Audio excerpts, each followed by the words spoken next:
You are listening to the Lawyer Stories podcast with host Benny Gold. Lawyer Stories was founded in July 2017 on Instagram and is an expanding global network of lawyers and law students sharing their personal journeys to the noble profession of the practice of law. Join us on this podcast as we dig deeper into these stories and hear from lawyers and law students from around the world in all areas of the legal profession. Here at Lawyer Stories, we believe that every lawyer has a story. What's yours?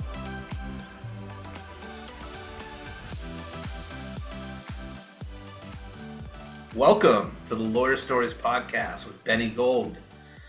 Today we welcome in Nancy Jeng, co-founder of Billables AI, automatic time tracking for lawyers, consultants, and marketers, and more. Billable AI is a legal tech startup with a first of its kind automated time report tool powered by AI and built for professional service providers. The mission is to free lawyers up to focus on the work that really matters by automating everyday operational tasks. Nancy's based out of San Francisco. How are you doing today, Nancy? I'm doing great. And I was applauding your intro because can we get you to do our voiceovers? I mean, that was quite I would love to. If you could, I would love to do it. Let me know. But did I get it right? Did I get everything in there? Yeah, you nailed it. I think Yeah. that's exactly right. You got the company, our story, our mission. That's Yeah, exactly yeah. what I Like, do. So I guess yeah, we're done then. We're done with the episode. I know that was great. Really, really nailed it in the first No, but minute. sir, you are dealing with stuff that is really important as lawyers, like billables. I mean, you always hear about like the dreaded billable hour, and here we are with Nancy Jeng, co-founder of Billables AI. So we're incorporating the tech into billables. So this is really important, and it's very interesting. And I'm excited to hear your story because you have an amazing background. I mean, and we'll go through that a little bit because this is lawyer stories. So, where are you from, Nancy? I know you're in San Francisco now, which is obviously like a hotbed for a lot of up and coming like AIs. I don't even really know how to like say what goes on there, but it's a lot of cool industry. But where are you from? Yeah, I actually grew up in the Bay Area. I grew up Okay. in Silicon Valley, so an hour south Wow. of San Francisco. So I've been kind of surrounded by this my whole life, although it wasn't the AI craze when I was growing up. It was Right. kind of, maybe .com in my high school years, but certainly the first like tech wave, you know, at the very beginning. But, I've been lucky to be kind of surrounded by this type of like innovation throughout my life. But yeah, so really California, born and raised with a little stint in Texas. Yeah, let's talk about that. So go. I'm actually like a little bit of a fan. Am I doing it right? Oh, almost. Okay, Oh, like this. You're kind of uh, doing the shaka. I don't know. I'll practice later. Hook 'em How's that? horns. Hook 'em horns is the point. Oh, Yeah. oh, there. Yeah, There we exactly. go. So I became a little bit of a fan last year of the football team. So like, why did you go to Texas for school? There's so many options in California. Like, why wanted to get away? Yeah, it's a good question. Someone actually asked me today what I wanted to be when I was 7. And um and my truthful answer was I wanted to be an advertising executive. I love it. And I learned it from a Babysitter's Club book where Okay. one of the characters, her aunt wrote jingles for an ad agency. And I was like, that's Wow. fun. Like that's creative, but like businessy. It just appealed to me. I didn't know that term, advertising executive. I think my teacher had to like translate what I was describing into a career. But that really stuck with me. I was such a weird little nerd that kind of I knew that love that. from That's early so on. cool. And the University of Texas at Austin, which is where I went to school, they have an amazing ad program, and that's Okay. really what led me there. I Well, just so wanted, you actually looked at the programs. Like a lot of kids going yeah, to I school are know. like, hey, look at this shiny cover. Like you were like at the fair where they show you like the University of Hawaii, like which is Yeah, probably amazing. Like they're just like, hey, this cover looks cool. Look at the ocean if it was on there. But like you were looking for the program. I was. I know. And you were I'm also telling like you, I was a head of nerd. what? No, no, no way. You were like head of like 200 people there in like a advertising like group, right? Oh Like yeah, yeah. yeah, Yeah, that's awesome. yeah. So So that's how I ended up there. Very fortuitous for many reasons. Yeah, for sure. And then so let's go to Google. Like you've had, let me set this up. Like you've had some incredible jobs, like Google, Pinterest, and then like a startup, and you've actually written a cookbook. We're gonna go to all these. So I'm not gonna ask you for any like recipes, but I'm good at making toast. But anyway, so tell me about working like at Google. Like you won a Google Marketing Platinum Award. How did you get into Google? Like, Yeah. Well, actually, previous to Google, I spent 10 years working at ad agencies, and I think okay, that experience kind of segued yep, into like the Google role. So, I went to UT to study advertising, and then I worked in advertising. I worked on Super Bowl campaigns. I worked on these huge brands, yes, and I was living my childhood dream, and it was amazing. And then Google reached out. I think my last role in the advertising world was I was VP of digital strategy at Edelman, which is a large like public relations and advertising. right, right. And actually, in those 10 years, by the way, I was billing my time, right? So I was doing You were timesheets. billing your Like time. this is foreshadowing what's to That's come. crazy. But So you were at an ad agency billing your time. yes, By yeah. like what percentage were you billing? We build in quarter hour increments. Okay. But all of, I had to submit timesheets every week. And, when I led teams, I was then responsible for getting everyone else to do their timesheets. Right. There was an agency I worked at that used to turn off our internet if we didn't submit our time. So, that whole notion of timekeeping and the pain of it as someone having to do it, but also like a leader in a firm trying to get, that practice down, like that really stuck with me. And actually was part of the reason I left the ad world is like, I don't want to do timesheets anymore. I want to go That's client crazy. side. And I yeah, that's wouldn't how I think ended that up. was like a job. I mean, I guess because I only think of lawyers with timesheets that like other professionals. That's really interesting that you had to do that.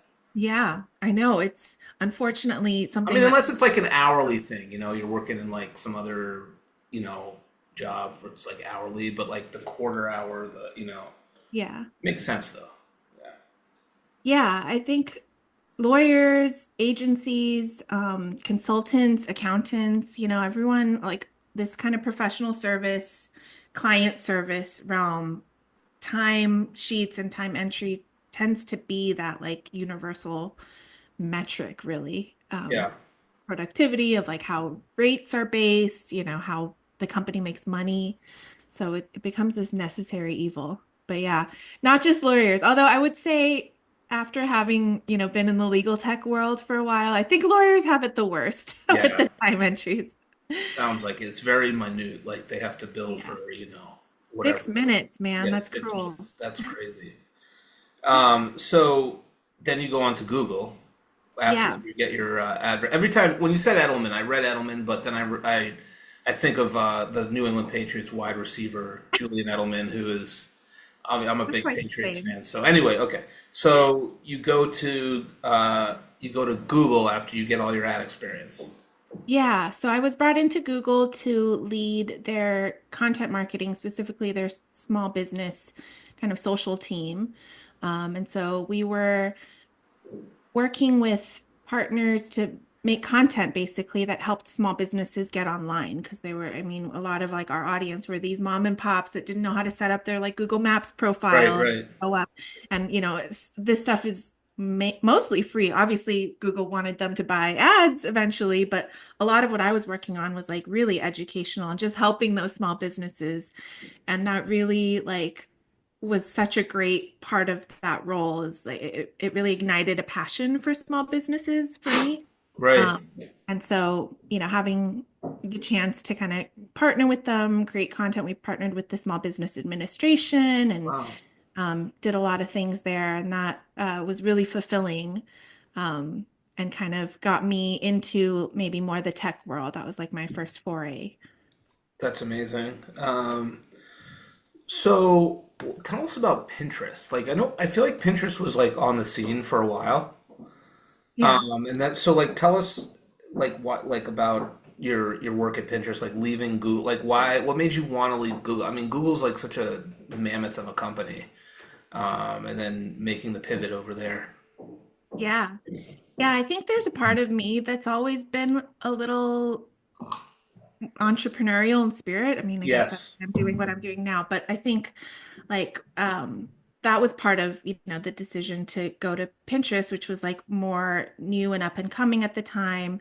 I joined their partner team, so I was working with their sales team, their advertisers. I was helping to build their first ad products.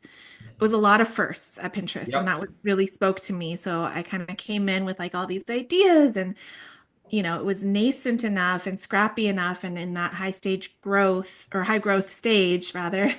Yep. And I really got to grow with the company and kind of launch a bunch of things that were first for me as well as first for Pinterest.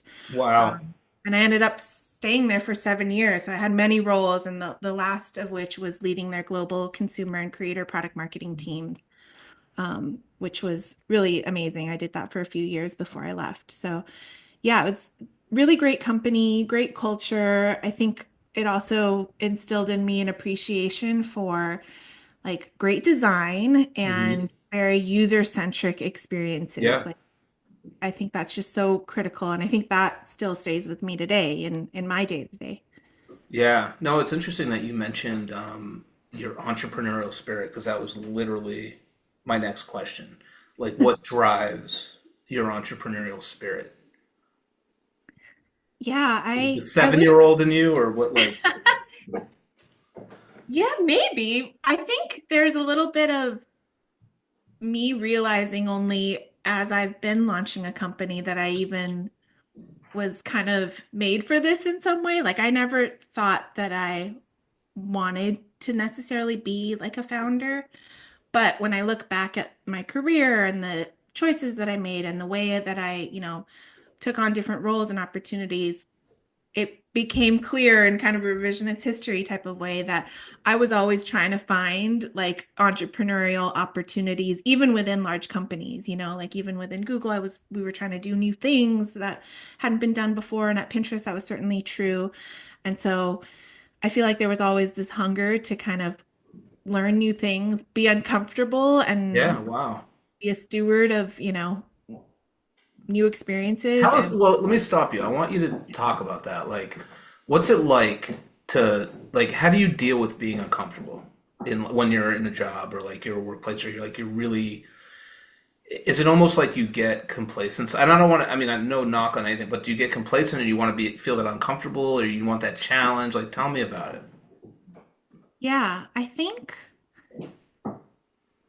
it always, by definition feels uncomfortable when you're in it, but the payoff is so great when you can kind of put yourself in a situation where you're surrounded by like new people, new ideas, where you are not the smartest person in the room, and therefore the only way you have to go is up. You can only learn more, you can only grow more, you can only like be exposed to more things, even if your takeaway is, I tried that and I did not like it and it was not Yeah. for me. Like Yeah.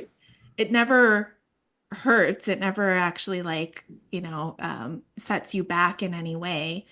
And I think um, I didn't always feel that way. Like I feel like kind of having that realization at some point in my career was really empowering to just Okay. kind of like own that and chase it.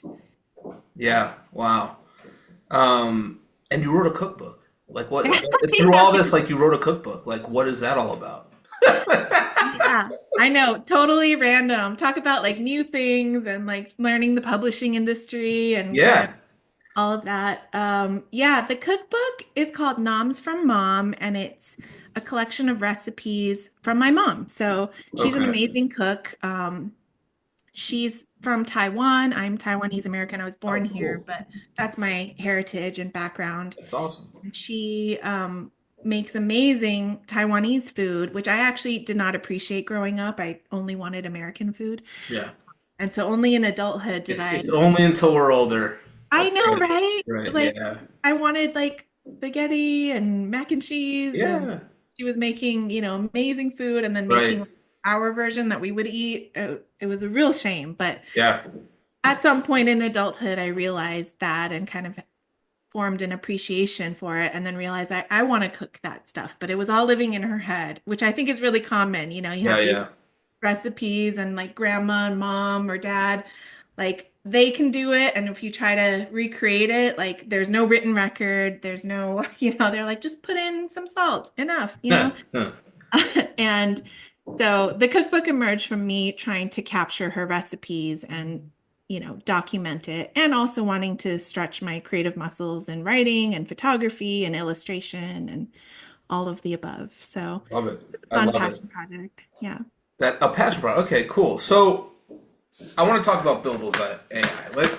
Let's switch to over there. So the founder origin story. I'm curious personally. Like you go to Google, you go to Pinterest, and then so you have these like really good these good gigs, these good jobs, great career, and then all of a sudden you're like, I'm going to Billables AI. Like why? Like why leave like something that's apparently safe or like a good position to like start it up? Tell me the story.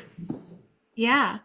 So I think I realized that, the ultimate experience of like being uncomfortable and learning something new, like it doesn't get any more real than like starting your own thing where there is no one else, it's really just you and your co-founders, obviously, but Hmm. you're responsible for all of it. You have to learn all of it. You have to know what you don't know. Right. And I realized I was kind of ready for that. Like I've been kind of chasing tastes of it throughout my career, and this was the time to kind of really lean into it and kind of jump in. But also at the same time, it was a little bit of kismet because my co-founder, Arvin, was also kind of looking for his like next thing that he wanted to pursue. He's actually founded a couple startups before, so Okay. he's like been through it and was itching to kind of get back into that build mode.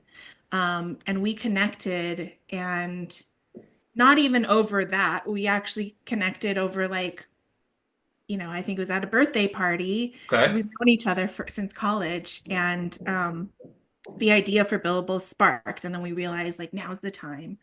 And we brought in a founding VP of engineering, Laura, who also we had known for a long time. We all went to UT Austin. So hook 'em Wow. again. That's awesome. Hook 'em. Let's go. Yeah. Let's go. Hook 'em horns. Yeah. So it was really like fortuitous. Like we were all kind of itching for the next thing at the same Wow. time. Arvin's wife is a lawyer. I was a former timekeeper. Laura's family are all lawyers. And When so you it say just, former time, you mean timekeeper of like when you were working in advertising. yeah, Okay. exactly. Okay. Yeah. All right. A former biller. Yeah. A former biller. Okay. Keep going. Yeah, exactly. So, I felt that pain point, and then Arvin and Laura, are surrounded by lawyers basically in there every day. And so it really kind of led us to this idea, like this pain point, that I'll credit Arvin's wife as the one who kind of brought it to us. She's like, I hate billing. I hate Wow. timekeeping. Wow. She's a partner at a firm. She's busy. It's the bane of her existence. And once she incepted that idea in us, it just stuck, and the rest is history. So like, how did your experiences at Google, Pinterest, Julian Edelman, like, how did those all like lead into being going into billables? Yeah, I think on paper it sounds almost random, right? Like, how did those things kind of all tie together? But I actually find myself using a lot of the skills and the things I learned from all of those places every day. Like, I think, spending 10 years working on huge global ad campaigns, like I really formed an appreciation for brand building and the importance of kind of like building a company that stands for something more than just like the actual features of a product. And then, at Google, working with small businesses, like we work a lot with like small firms, small to Yep. mid-sized firms, like that's our kind of base. And I love that. I love working with people who also have that entrepreneurial spirit. Right. And then I think at Pinterest, it really taught me that appreciation for like user design. Like if you think about it, Pinterest is actually like a bookmarking tool. Like it's Yeah. very functional. You use Right. it Right. to Right. wedding, like it's like as functional as a platform could be. Like you bookmark certain things you like on the internet and you like pin it to your board or something. Exactly. Not Yeah. that I have a Pinterest page, guys, but You should. It's I great. probably should. But I have too many distractions, Nancy, I would say, so I can't have, I won't do that now. But anyway, so okay, so yeah, it's like a bookmarking thing. All right. right, cool. Exactly. Yeah. Yeah, People use it to plan, their weddings. They use it to plan like house renovations. I mean, it is very functional, yeah, but you would never think of it in that way because they built like something that's so beautiful and delightful around it that you forget that it's like actually like a productivity tool, right. really. Because they could like decorate it and like do all that sort of Yeah, it's very yeah. visual, it's very Visual. Yeah, intuitive, it's, user friendly. And I think about that a lot, in my day to day, right. like So you how took can some I of that and you put it over to like Billable. You want it to be friendly and sort of like that sort of thing, right? Your website's amazing, by the way. I hope everybody checks it out. Billables Oh, AI. thanks. Yeah, it looks really good. Can I ask you quite like a general question about startups?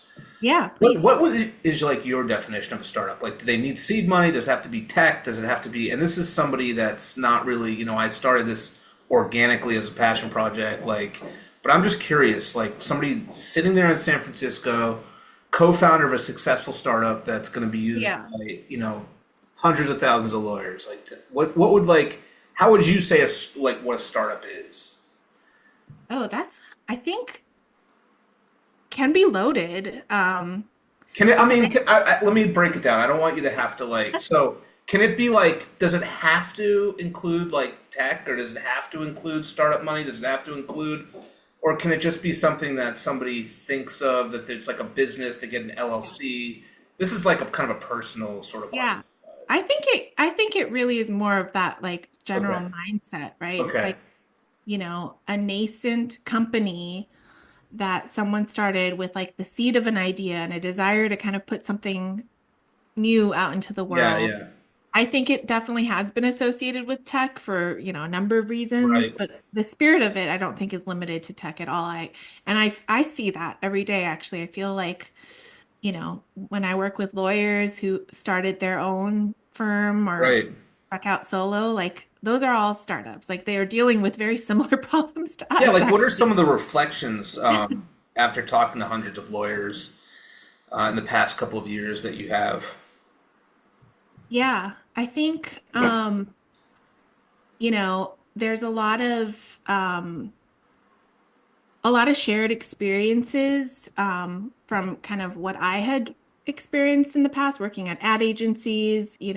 In the client service realm, I think there's a lot more that a marketer and a lawyer and an accountant can kind of relate to than you would think, like being Yeah. at the mercy of a client and they can swoop in at any time. And, we used to call it the swoop and poop. Like they could come in and, That's awesome. and like blow up your campaign or your, motion, whatever it is, right? It's like there's a lot of agency in the work. You're kind of, you are the work, you're producing the output. And also you are dealing with like humans and people and dynamics and like Yeah. very problem solving. And I think like, that is something that I've really observed as like a uniting factor with all the lawyers I've been talking to. And um, yeah, I think, they at the heart of it, like a lot of the reason why people pursued a career in law or in an ad agency or in consulting is to like do that work with clients, like spend their energy and time like really challenging themselves. And it wasn't to bill their time and do timesheets and like, do the admin stuff. And so I found like the most senior or the most hardworking or the most creative genius folks that I'd work with were the worst billers. They were the worst with all the Right. business. And I saw that day in and day out. I see it too now. Like, when we talk to lawyers, it's like the managing partners are usually the ones that are the worst at it. So, Because what lawyers are coming to you for help? Like, what attorneys? Like, is it a big firm? Is it a small firm? Is it the solos? Is it the medium size? Is it everybody or any lawyers that bill? What lawyers can really benefit from billables AI? yeah. It's mostly, a lot of partners and managing partners of firms and across all sizes, I would say, Okay. most of our current customer base is in that small and mid space, but we've also been working with like large, AmLaw Okay. company, kind of working with them on pilots and different things. And I think we've been pleasantly surprised to learn how widely applicable our like offering is because we thought it would just be relevant to people who actually bill hourly, but Yeah. in fact, people who bill on flat fee, they just need to know how to set their fees and they're right now guessing. They're like, I think Right. I spend this many hours, so I'll just set my fee at this rate. And it's Oh a yeah. wild guess and they may be losing money and they don't know. Right. Our technology helps them know that, So right? We speaking of the technology, and this is I should have asked this like first question, and you know, I want to get this out because I'm very curious. Tell me about like Billables AI, like what it actually does, like for the lawyer. Like, yeah. what's your goal with it? So, it's a really great question. And our goal is to help automate a lot of the operational tasks that really Okay. prevent these professional service providers like lawyers from like doing the core work, which is the client work. Right. And I think the biggest offender of that is timekeeping. But there are more things, and we're going to get into like more of those spaces. And what we do is we automate that entirely. So we connect with your work software. We help capture your time while you're working. We generate your time entries. We match it to the right client matter. We generate a narrative description. We add in Oh, activity codes if wow. needed. So it's all there for you, and you don't have to worry about that as you're working. You can just come in and see it done for you. Um, that like hopefully frees you up to Right. really do the meaningful work. So Nancy, I come into my office on like a random Wednesday morning. I have my coffee. With I your have branded mug. what's that? With your branded mug. I I come appreciate in, I have my coffee.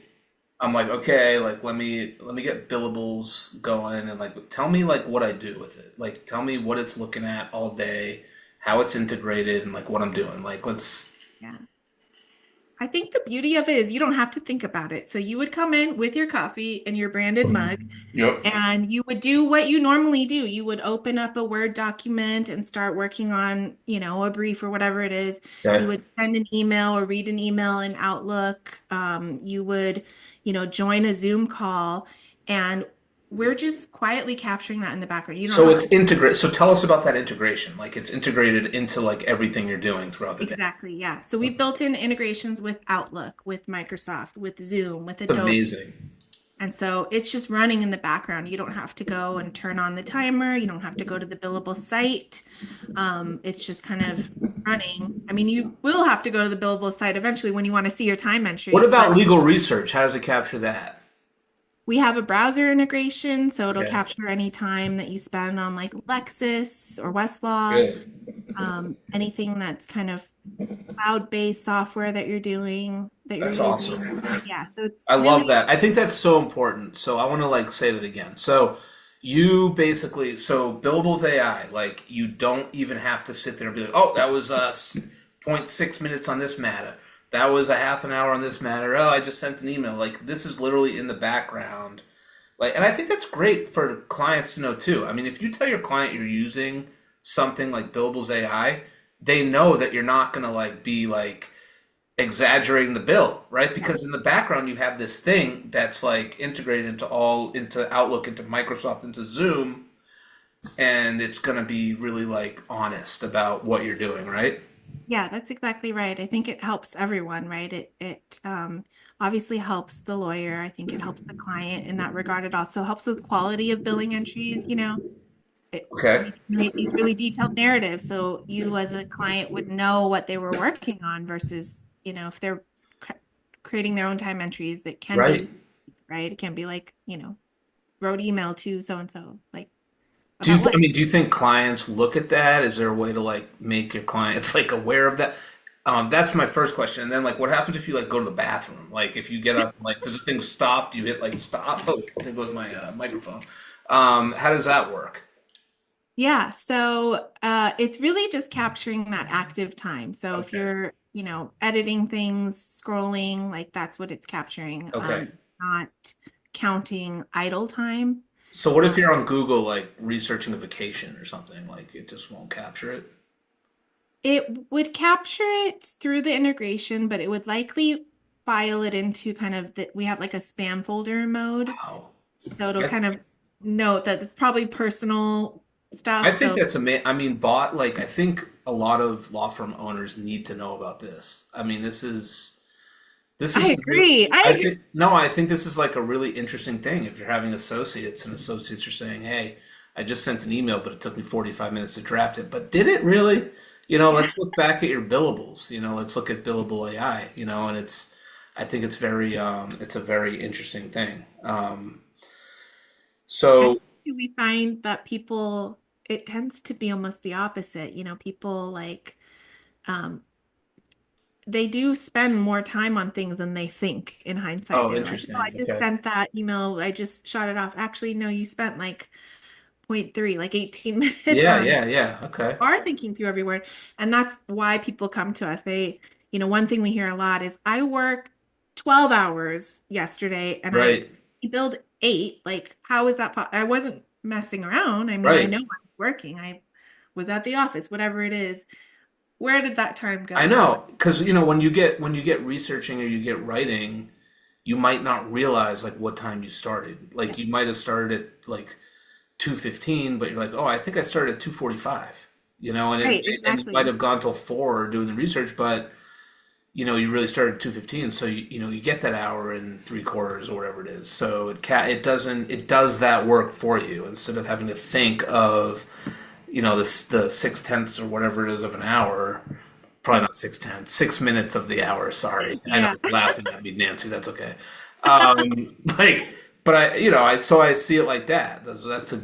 That's like a really good tool. Yeah, I think you're exactly right. It's kind of, if you think about it, a little ludicrous that we were doing it that way for so long, because what a misuse of human energy and effort to like Yeah, act as a timer. I mean, that's just silly. Like, we all have better things to do with our brains. yeah, and I think even people forget to log their time. Lawyers forget to log their time. It's often a big task that they talk about, like logging their hours after like a month. How do you go back and like remember what you did? There's like no need to do that, right? Yeah. There's So repeat to me again. I have Outlook, Microsoft, Zoom, for the Adobe, Adobe. Google, um, Ring Central. We also integrate with Clio in my case. Amazing. Yeah, a lot of different integrations, and we use our integrations to kind of get that data. What we don't do is, we don't have software that monitors your screen and takes screen grabs. Like, we wanted to build it really in a Yeah. privacy friendly way. So we're just Right. doing Right. API integrations basically. So you have a lot of privacy, and one thing I also noticed I really liked. Well, I liked the whole thing, but you had security as well, Yeah. like so and confidentiality. So you're working on client matters, obviously, like that's all privileged, confidential. Tell us about that. Yeah, so obviously lawyers are handling really sensitive data. So we've kind of built the platform from the ground up to be as secure as possible. So we host everything on Microsoft Azure infrastructure, which is like the gold standard of like secure, uh, tools, and infrastructure for startups, to use, and enterprise level companies. But we've also been really mindful about just like what data we collect and what we store, which is only the bare minimum. So we never store any of the emails that you're working on Right. or the documents. That all still stays wherever you're working on them, wherever they exist, on your servers, on micro, whatever it is. And we just store some of the metadata that allows us to create these time entries. And even all of that is like encrypted and protected. So it's very much built with the lens of, this is highly sensitive information that is only for that lawyer and their client, and we want to honor that. Right. So, like, what kind of plans do you have? Do you like monthly plans for law firms? Does it go by associate? Like, how do you do that? Yeah, we have monthly subscriptions, and we don't have a minimum, so it's whoever It's awesome. really needs our help, right? We're not trying to force everyone That's in the great. firm to like adopt, one software. We've learned that billers are like snowflakes, they're a little different. So each one. So we want to make sure that, the folks who need us are able to access our product, and that we're Yeah. not doing that. That's great. And so tell me about, so it's billables. We've talked billables. Tell me about like the AI. Like I know, so, and this is just me not being like a tech person. So I come to Nancy, who's has so much experience. Like, tell me about the AI piece of what's happening, like within all the integrations and all that. Yeah, that's a great question. I'm glad you brought that up Thank you. because Sorry. let's just take a moment for that question. Applaud. So I have my fantasy football trophy. I can hold that up. All right. Anyway, go ahead. Yeah, because it is I think a lot of people have misconceptions about like AI and how it applies to our product and how it works.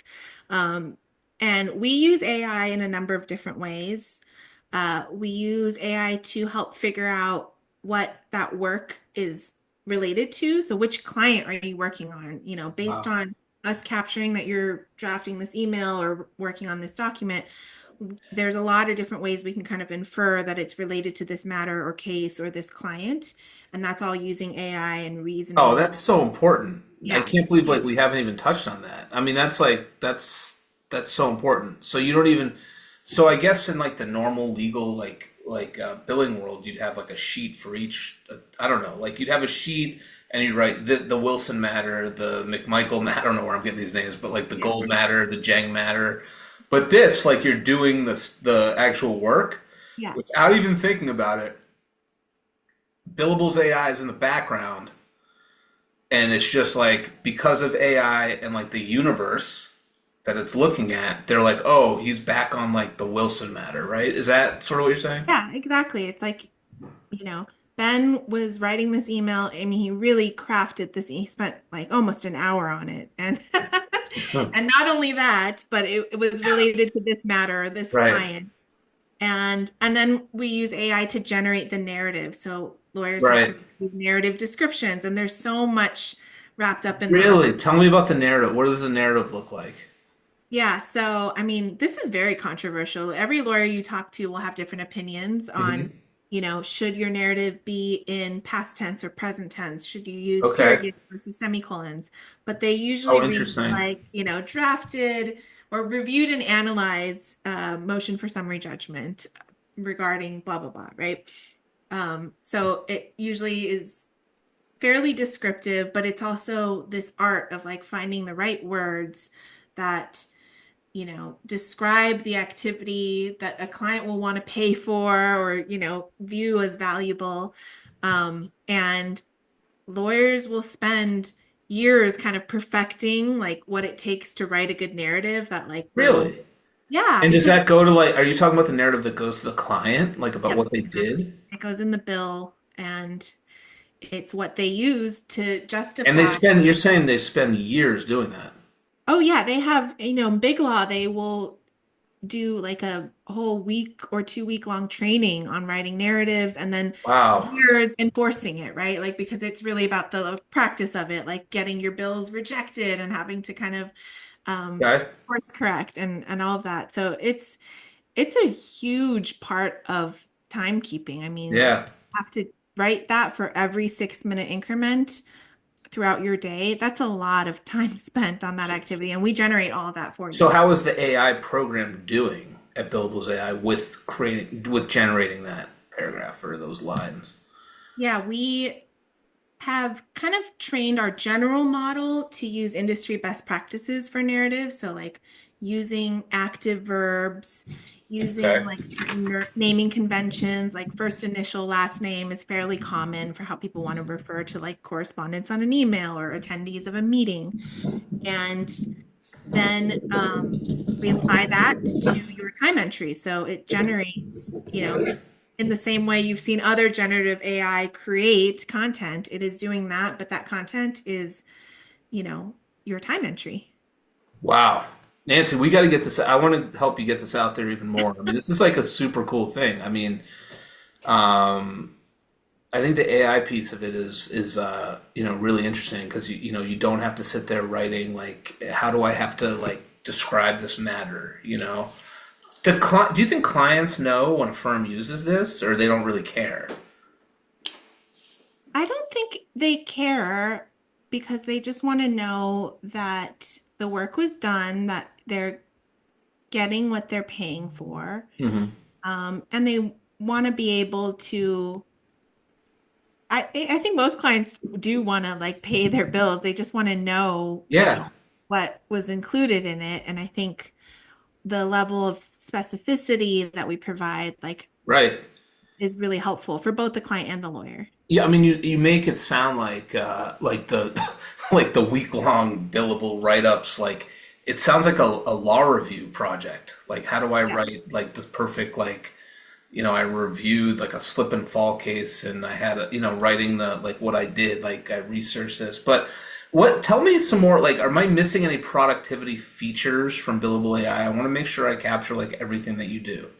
Yeah. So obviously we generate these time entries, but the information about how you're spending your time, I think, is just really valuable to you as an individual, Yeah. and also, for firm leadership, right? Because people don't know, and I will say they often underestimate the amount of time that they're spending on this client versus this vendor versus like Yeah. admin work. We capture all that too, right? So you know how much of your time was spent on billable versus non-billable tasks on this client. You know who's demanding, Right.